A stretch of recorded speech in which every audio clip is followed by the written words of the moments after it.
નર્મદા જિલ્લામાં ભારતીય જનતા પાર્ટીએ પંડિત દીનદયાળ ઉપાધ્યાય પ્રશિક્ષણ મહાઅભિયાન 2026નો પ્રારંભ સાંસદ જશુ રાઠવાની ઉપસ્થિતિમાં કર્યો। મંડળ સ્તરે યોજનારા પ્રશિક્ષણ વર્ગોમાં કાર્યકર્તાઓની પાર્ટીની વિચારધારા, સંગઠન અને જનકલ્યાણકારી યોજનાઓ અંગે માર્ગદર્શન આપવામાં આવશે। કાર્યકર્તાઓને મળશે જરૂરી પ્રશિક્ષણથી નર્મદામાં સંગઠન વધુ મજબૂત બનશે। આજે નર્મદા જિલ્લાના કેવડિયા ખાતે પંડિત દીનદયાળ ઉપાધ્યાયજીના પ્રશિક્ષણ અભિયાનનો કાર્યક્રમ રાખવામાં આવ્યો છે, જેમાં આ વિસ્તારના સાંસદ જશુભાઈ રાઠવા, પ્રમુખ શ્રી નીલભાઈ અને કન્યા કાર્યકર્તાઓ મળીને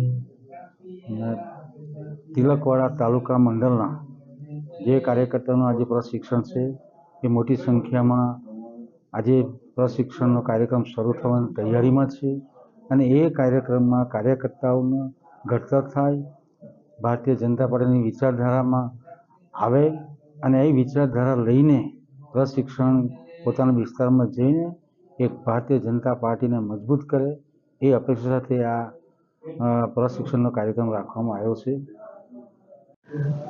સમગ્ર ગુજરાતની અંદર ભારતીય જનતા પાર્ટીના નવનિયુક્ત પદાધિકારીઓનો કાર્યશાળા થઈ રહી છે। એના ભાગરૂપે આજે નર્મદા જિલ્લાની અંદર પણ કાર્યશાળાની શરૂઆત થઈ રહી છે।